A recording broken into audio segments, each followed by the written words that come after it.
What noise? It was an electronic noise. ChatGPT has become sentient. It's trying to communicate with you. I think ChatGPT is sentient, actually, Daryl. Do you? No. Only because he's too stupid. Hey, there's a lot of sentient beings that are pretty fucking dumb. That's true, but their innate intelligence and what their body can do is amazing. That depends on who we're talking about. That's true. All right, welcome to WTF Stories and Advice. I'm Caroline Cranshaw. And I'm Daryl Gove. And this is a podcast where people write to us or we tell crazy stories and we give advice, wanted or unwanted. Well, I think if they've written to us for advice, they probably want it, but good on you for following the rules of informed consent.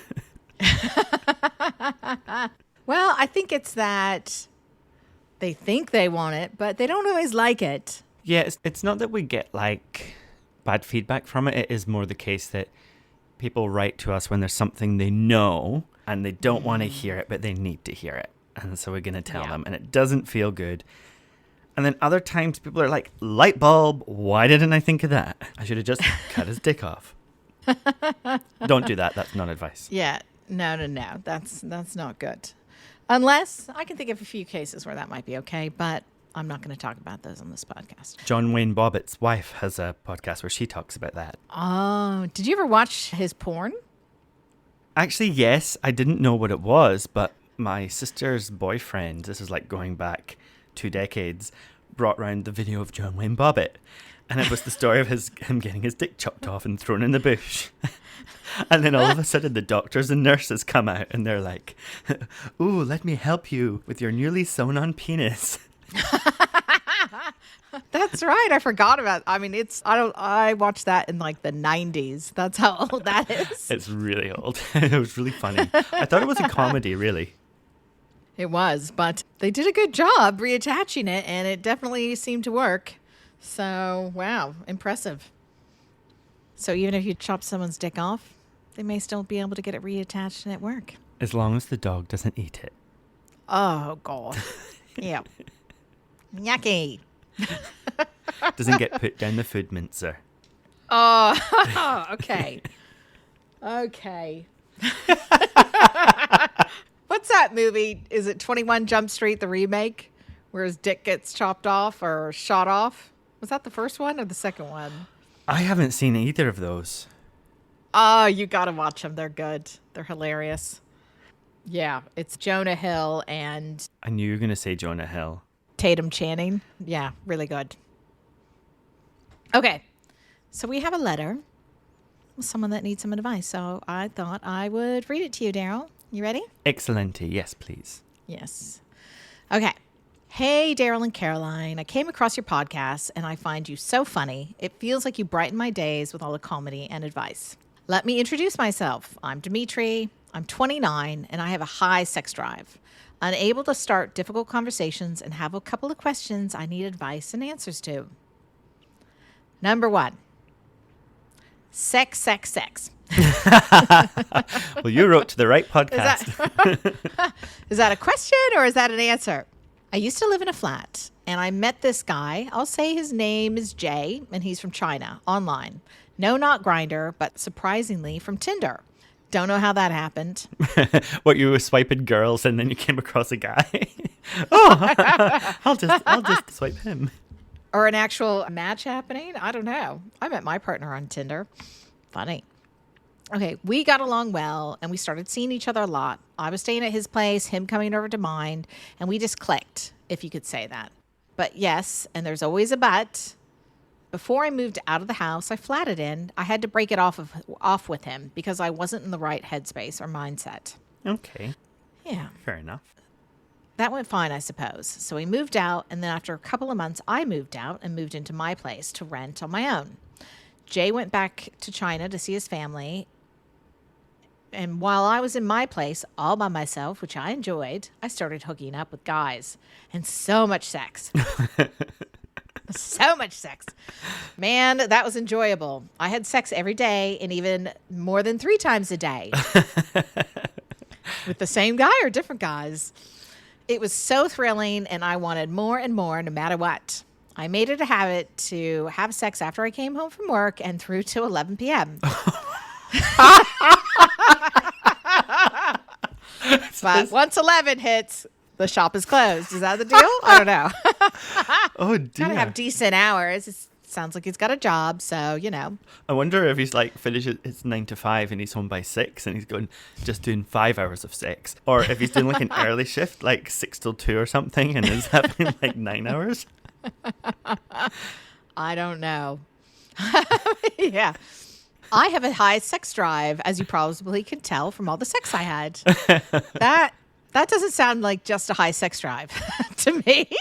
That sounds like maybe a little bit of an addiction. I don't know, but I could be wrong. It sounds like he does have an addiction, but he doesn't know it's an addiction. He thinks it's simply a high drive.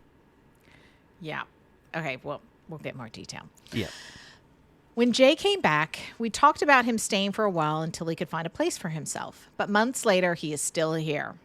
I stopped having sex with guys when Jay came back, and I miss that now to this day. Jay knows I have a high sex drive and wanted to have sex not every day, but every 2 or 3 days. But unfortunately, we ended up having sex once a fortnight or once every 3 or 4 weeks, which I don't find that exciting in the end because that's not a lot of sex. Yep, well spotted. No, it isn't. Especially for a 29-year-old man. So I talked to him about using toys, and yes, I have so many toys I use on my own when Jay isn't at home instead of him fucking me. But Jay always says no because maybe he's not into it or he might be too vanilla. I don't know. It's quite funny given the conversation we had last week, but it's a shame because it sounds like you're making a lot of compromises here. But let's continue. So is he staying as a friend? I didn't read the whole letter. I just read the beginning and went, yep, we'll read that. And I don't know, but he's living with him and sleeping with him, so it sounds like they got back together. Yeah, but maybe it hasn't been talked about. Accidentally in a relationship. So every time we wanted to have sex, he made excuses. I think maybe every time Dimitri wanted to have sex. Unless he's got more than one personality. That's a good point. Yeah. All of us. Every time we wanted to have sex, he made excuses like he's tired or not in the mood for sex. So I stopped asking Jay if we could have sex every so often. Mm-hmm. And now and then I said, we'll have sex. Sometimes we do have sex. Sometimes we don't. So he's given up initiating and sometimes they'll still have sex. Yeah. So I stopped asking Jay if we could have sex every so often. And now and then we'll have sex. Mm-hmm. Sometimes we do have sex and sometimes we don't. I even still suggest having condoms on or using my toys with condoms on, but still no sex. Is he afraid? Is he thinking maybe the guy was a little bit worried? I wonder if he knows about the guys that he was seeing while he was away in China when they went together. Yes. Or even if he doesn't know and he knows Dimitri's got a high sex drive, yeah, probably he wants to wear a condom. I even suggest having condoms on or using my toys with condoms on, but still no sex. We only suck. And I suck him once a week. Sometimes, if I'm lucky, twice a week. And he doesn't suck me because he doesn't like my dick. Oh, hold on. So someone's managed to move into your house, live with you, get you to suck him off twice a week and doesn't have to do anything back. And you feel lucky when you get to suck the second time? Who is he? Because he needs to develop a program for wannabe cunts. Yeah. He sounds like he's digmatized by this guy or something. I don't know. Yeah. And he doesn't like your willy. Sometimes he says, yeah, I know. He doesn't suck me because he doesn't like my dick. Sometimes he says, chop it off when I flash my dick. So say that again. Sometimes he says, chop it off when I flash my dick out to him. And I've asked him, if I had a vagina, would he still fuck me? And he replies, yes, or with hesitance. Okay, hold on, because there's so much in 2 sentences there. Yeah. So you're flashing your dick at him. I don't, well, I'm guessing that you think that's going to be some kind of tasty aphrodisiac. Look at this dick. Do you want to suck it? But the problem is if he doesn't like your dick, then it's not going to work. And then he's telling you to chop it off. And here we are talking about John Wayne Bobbitt and getting dicks chopped off. Oh, no. Please don't. No. Don't be with someone who says chop your dick off. That's not okay. Like, no. I ditched somebody at a bar for telling me to cut my hair. You know, that was bad enough. How he went in for a kiss. I was like, no thanks. Chop off a dick. I mean, obviously he's joking. Well, I think obviously he's joking. Unless the guy's straight. Is he wanting him to transition? I mean, that sounds to me like he's probably bi and maybe not that. I mean, if all he does is get sucked off, he's not even fucking him or what? Okay, let's go. Let's carry on before we fully break this down. Yep. So my question is, what should I do in that situation? If he does not want to have sex, should I say nothing or talk about it? Or just learn to agree that sex isn't going to happen, not even with toys? Because when I am ready for sex and he doesn't want sex, it feels like he may not be interested. Sorry. I think you are right. I think you're picking up on something here. What would your advice be about this? Okay. Look, sometimes people can be nice and innocent, and it's a really great quality to have. He's making it very clear he doesn't want to have sex with you. And that might be hard to hear. And maybe you're not sure because you don't want to hear it. You don't want to hear that, but it's a fact. He doesn't. He doesn't want to do it with condoms. He doesn't want to do it with toys. He doesn't want to suck you. He doesn't like your dick. He's telling you to chop it off. I don't know why you're with him, because it doesn't sound like somebody that loves you that just has a low libido, or someone that loves you that is just not in the mood. It sounds like someone that doesn't love you and doesn't want to have sex with you. I always find this so interesting with couples, because I work with couples that haven't had sex in 10 years. I had one couple that hadn't had sex in 10 years. And I'm like, what are you guys doing? And they didn't have children. They were relatively young. Mm-hmm. And there was some issues behind it. But when I trained in couples counseling, and I already was working with couples, and I would tell people to break up. Not all the time, but definitely sometimes. And the guy training, running the course, was horrified. His eyes just about popped out of his head. And he was like, you cannot. The whole premise of couples counseling is for them to work with the couple and help them. You cannot tell them to break up. And I'm like, but sometimes they need to break up. Yeah. And the couples that I have said that to who have broken up, they pretty much all have broken up, whoever I've told that to. Not, I think, because of me, but they just finally had someone affirm how they felt. I always get emails saying, thank you so much. We're both happier. We both moved on. Sometimes we just hang on to stuff for whatever reason. I'd be very interested in Dimitri's childhood, and I'm wondering if he had a parent that he couldn't really get love from or affection from. And so therefore we project onto someone else and we try to get that love and attention from our partners. And really it's a wound from childhood. Because it doesn't sound like this situation is making him feel good. But the letter's not over. Okay. Do you want to say something? No, I guess I want more information. That's what I want. Okay. You did ask what our advice is. My advice is he doesn't want to have sex. Mm-hmm. He probably just likes you as a mate. He probably likes having his dick sucked, which what guy doesn't? I'm worried he's using you. I'm worried that this guy's come back from China, didn't have anywhere to live.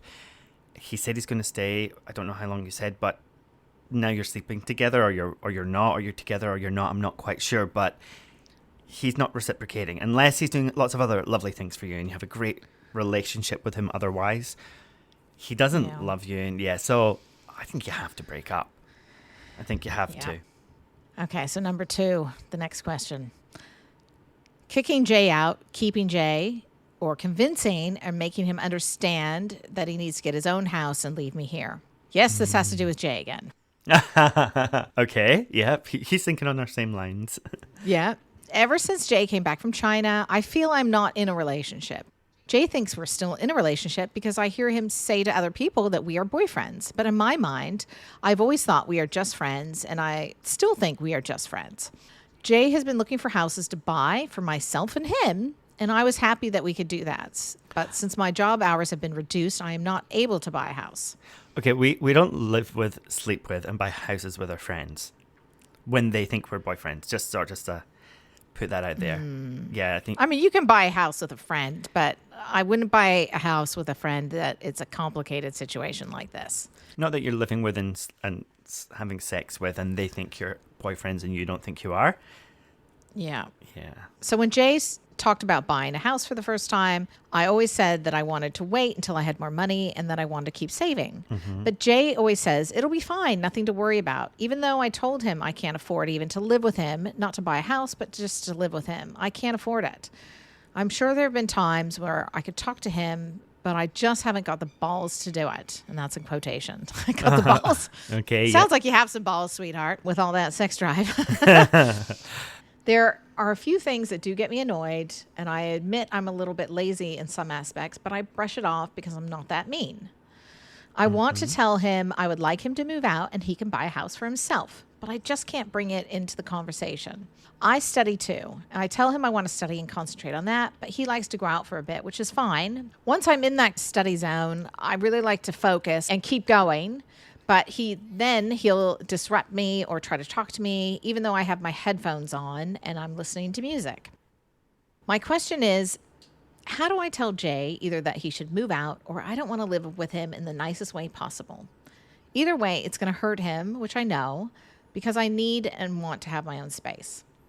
And when would be a good time to talk to him about it? Every time I want to talk to him about anything, he's glued to his game, or I feel like I'll hurt him and not say anything. So it's more like I'm just pushing this conversation further and further away. So I don't know what to do or how to begin this conversation.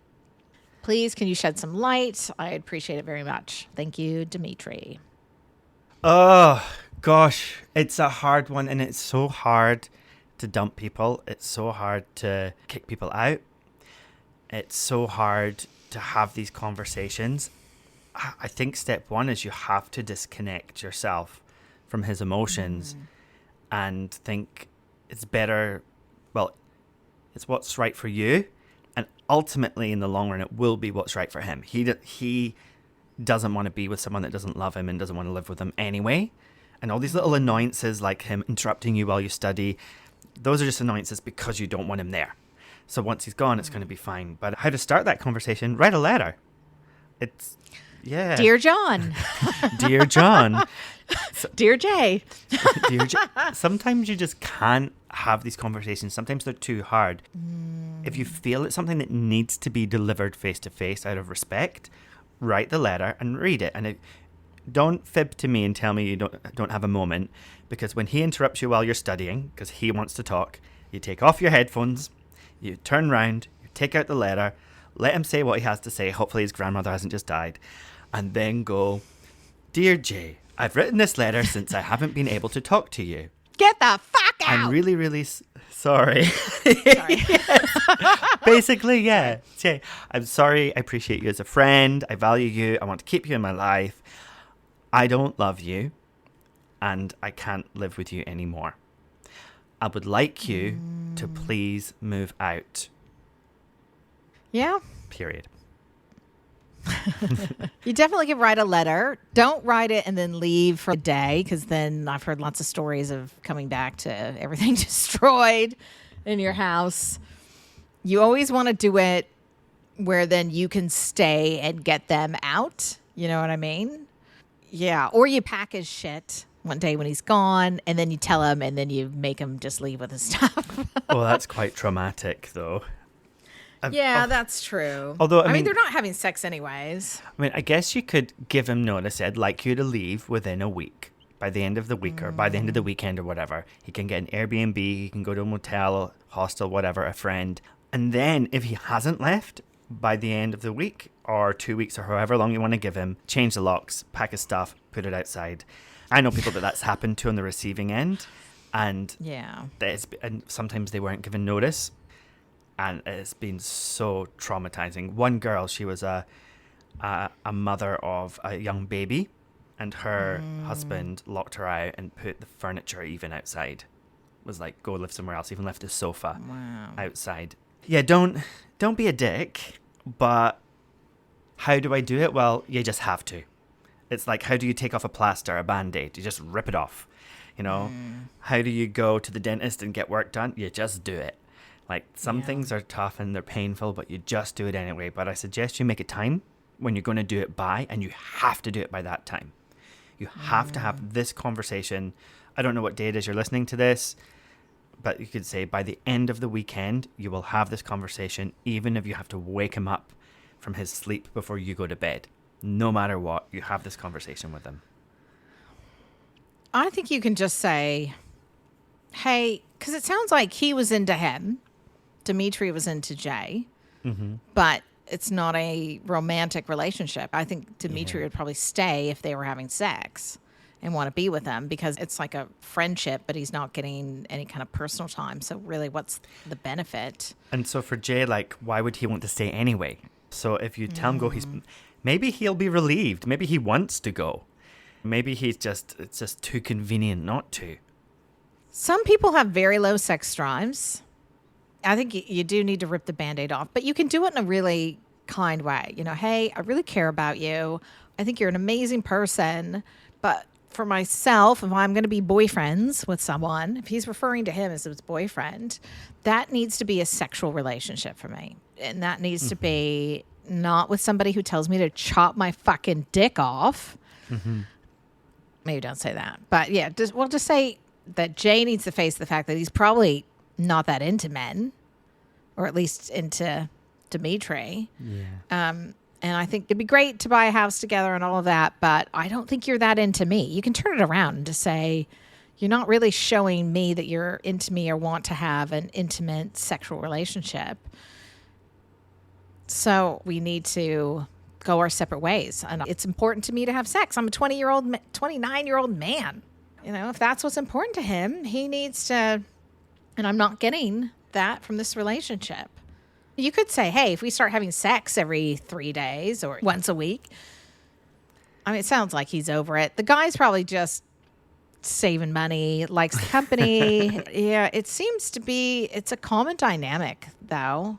I've certainly seen it quite a bit, and a lot with men as well, where one isn't that into having sex, but then they want to hang around or they want to live with them, and yeah, maybe all he wants from a relationship is getting his dick sucked every week. You know what I mean? So it could, for him, could be the ideal relationship. Yeah, and I guess at the end of the day, if you're not getting what you need, what you feel that you need out of that relationship, like Caroline said, you could turn it around. Say, here's the situation. I don't love you. If you don't love him, say that. I don't love you. I don't think you love me. We don't have sex. I need sex, at least more than what we're doing. What do you think we should do? Like, to me, it doesn't look like we should buy a house, but what do you think we should do? And see what he says. He might go, well, probably actually we should break up. Or, you know, if he says, just get over it, it's fine, then there's something else going on there. I am worried he's trying to control you or take advantage of you or just abuse your hospitality. Like, is he paying half the rent, or is he contributing towards the bills in the house? Good point. That's what I want to know. One thing I find helpful when there's something of like, I've got to do or got to say, and I just, especially when I was younger, I just wouldn't have the balls to say it. I would just ask for a sign or ask for something to happen. So that would be my opportunity. And it always would come about. Like, something would happen where it would just like things would blow up, or I would get some very clear sign that, okay, I just need to go home and say something. And the person would be like, hey, we need to talk. Or it would just, the opportunity would come up. But put it out there. I'm ready for this to change. Yes. I need for him to move out, and so I can move on.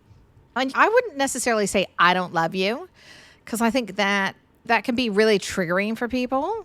It can. I think that if he starts asking why, I think it has to be in there. If that's the case, it may not be. Just so people don't think it's about them or something wrong. It's like, I'm just not in love anymore. We'll say it like that. If I say, I don't love you, people can take that as they're not it lovable. Is about them. Yeah, exactly. So I'd be like, I'm just For me, sex is really important. I need a lot of sex. I was fucking till 11 o'clock every night when you were away. I got a couple of ideas. So one is just, and these are like not good ideas, but this is if you struggle and you can't do what we've said so far. These are backups, right? One, don't say anything ever. Don't speak with him. Don't engage until he asks you what's wrong, and you have to sit down with him and just say nothing, and then just keep keep not speaking until finally he says, tell me what's wrong. I know something's wrong. Oh, you want to know? Now we can have this conversation. Tell him.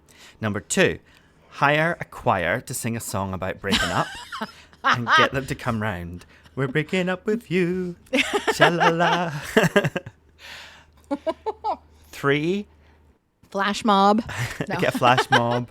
4, you could hire a plane to write in the sky. Dimitri breaks up with Jay, please move out. So yeah, these are just some other ideas. Get someone else to deliver it. Like The Breaker Uppers. Remember that movie? no, I haven't seen that. Oh, have you not? It's a Kiwi movie, actually. And it is these 2 girl mates or girlfriends. They start people paying them to break up. So they'd go and they'd like sing a little song on the guitar. Really? Or they'd pose to be like someone's girlfriend. Or they'd do all these because people didn't have the balls to break up with people. So they would go and do it for them. It's quite a funny movie, actually. Okay, watch that movie, The Breaker Uppers, and then at the end of it, turn to Jay and go, I'm going to hire them. Well, it could give you a lot of ideas. You could say, actually, I'm straight.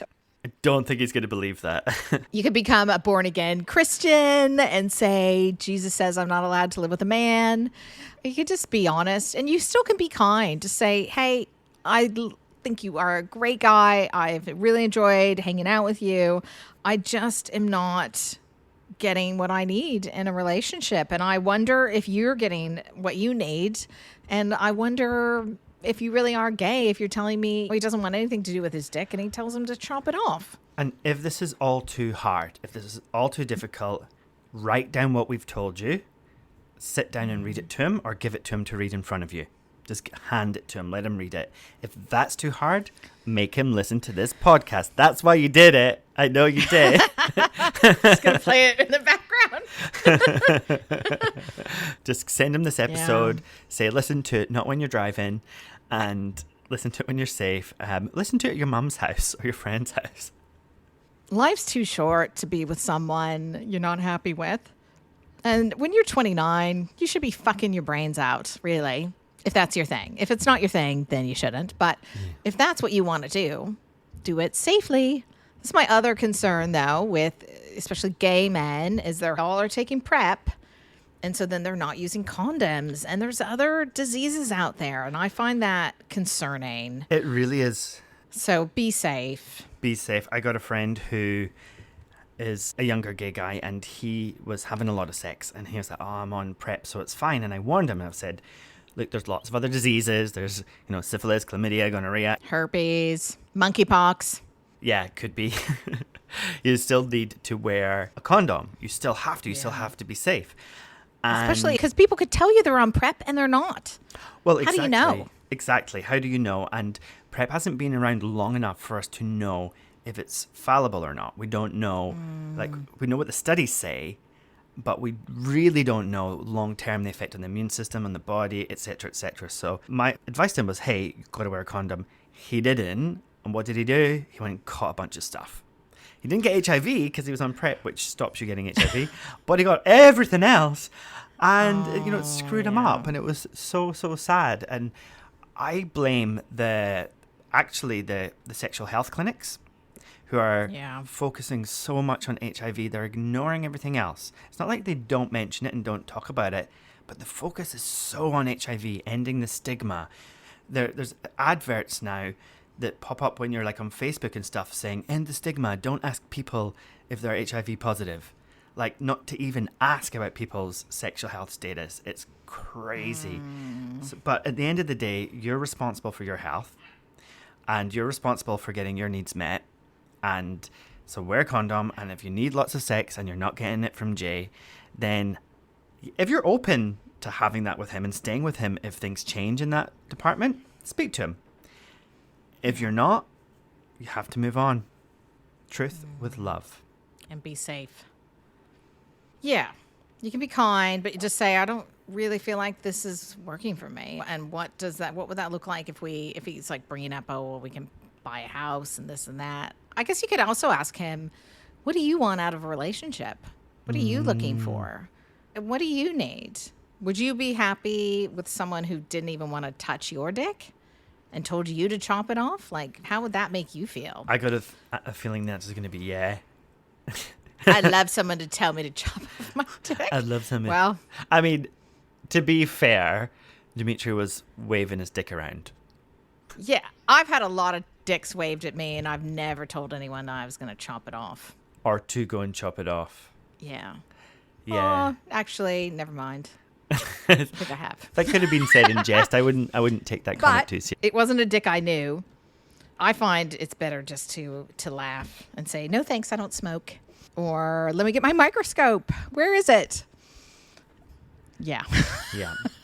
That's with unwanted dick flashing. Yeah. I'm sorry you're going through that. I think you just got to rip the Band-Aid off and say, hey, this isn't working for me. I really need more sex. It's not me. It's you. Yep. It's not you. It's me. I obviously just have a very high sex drive, and this is what I need. Sorry, I got distracted. A very handsome Argentinian just walked past my window. Did he have his shirt off? Let me see. No, just kidding. He's just taking the dog out to play in the garden. Yeah, so, there we go. So there is your advice, and I hope that works for you. Please let us know what you do. We could provide a service for a fee where we call up and break up for you. What voice? Sultry Caroline voice. Hello. This is the Breaker Uppers calling, and we just wanted you to know that you have been dumped and you need to immediately get your shit out and fuck off. It's a hard one. Like, I've told all kinds of lies to try to get out of relationships or dating someone. I told one guy I was a lesbian and I couldn't date him. And then dated his brother without knowing, and his brother brought me over to his house, and I had to be like, He was like, I thought you were a lesbian. Yeah, it was pretty bad. So don't lie. Don't be like me. I was like 20 at the time. You know, I always used was, I'm still in love with my ex, I used to say. Yeah, that's a good one. Yeah, I'd be dating someone, have a few dates, and just not quite feeling it. And be like, look, I can't take this any further. I'm sorry. I'm just still in love with my ex, and I just can't get them out of my mind. I want to give it another go. And they would always be so nice and just wish me the best. I really hope it works out for you guys. Da, da, da. And so then it's not about them. It just takes it away. It makes it softer and kinder. So you could say something like that, like you're in love with your ex. Or that you're moving to Tibet to become a monk. And so you need to give up your lease, and so he needs to move out. But, well, then they see you. Whenever I would tell lies like that, I would always get caught. So I think it's better, make it about you, and you're just not getting what you need, and you think that he's probably, and just say, if you're really honest with yourself, are you really into me? Because I don't think he is, the guy, or he's not really into sex. I think we've thrashed it more than he's thrashing his own penis, since nobody else is thrashing it. So, have we given all the angles? Sorry, did I take that too far? I think we have hit all the angles. Hey, I was just going to give a little book recommendation. I go through phases where I read nothing but nonfiction and nothing but fucking therapy books, because that's what I do and obsess on, or health books. I've just decided I'm going to go back to reading novels, and I thought I'm going to read something kind of light and fluffy. And finished it last night at 1:30 in the morning because I couldn't put it down. It's called The Dead Romantics by Ashley Poston, Poston. So good. So good. Such good writing. And she's just very eloquent and descriptive, but not too over the top. But it's about this woman, I think she's like 28, and she's a ghostwriter for a very famous author, and her whole life is falling apart, but she actually sees dead people, and it doesn't go over the top with it. Like, I like a bit of paranormal stuff, but not too crazy. Once it gets into fantasy, you lose me. Yeah. But this is just the right amount, and her family has a funeral home That's her family business. So she has to go back to Nice. her family home. And there's this, so she basically has a romance with a guy who's dead. And it's really good. Very, very good. I loved it. So if you want something light and fluffy, romantic kind of comedy, it's Nice. excellent. Really good. Ghost sex.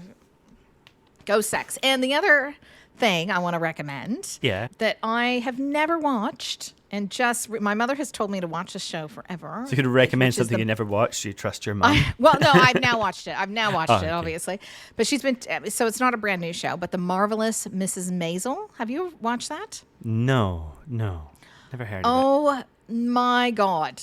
It is so good.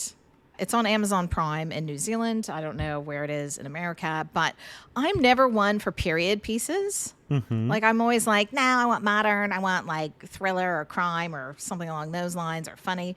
This is so good. It's about this woman in the 50s, I think it is. She's married and she's a real perfectionist, and her husband wants to be a stand-up comedian. Yeah. And she's like really helping him with it. And her whole life blows up. Her husband takes off and she starts doing stand-up comedy. And it is so Cool. good. It is so well written, and it is very kind of modern Mm-hmm. as well. Excellent show. I'm just like, why? I'm glad I didn't watch it before, because now I have something really good to watch. Oh, and it's a series, so you can keep watching 5 seasons. Cool. Yeah, I'm almost done, but I've been obsessed. And my partner's been obsessed, and he's like a man, right? Yeah, if it's keeping his attention as well. it. Gotta be good. Have you Yeah. watched The Fall of the House of Usher on Netflix? Is it on Netflix? Yeah. Why have I not seen it? I don't know, but it's amazing. Like, it's so well written. Okay, The Fall of House of Usher. Sounds really good, Daryl. And after you've watched that, you're going to need a drink. And if you're drinking too much and you want to cut down, then you can just check out our Wind Down product. It's a series of audio hypnosis and lessons to help you reduce your alcohol intake or stop. Yes, wind down. It's very good. Worked for me. I'm not like drinking or anything. It's really weird. Yeah, excellent. Good. If you want to write us a letter, wtfstoriesandadvice@gmail.com. If you're on Apple or iTunes listening to this, then please give us a 5-star rating and leave a review so other people can find us, and share this with your friends. Like, people want to hear this story and all of our stories. So please share it. If you enjoyed it, your friends will too. And we love you. Please write to us. Write to us. Bye. Thanks. Bye. Chop off your penis. Cause aside from my soul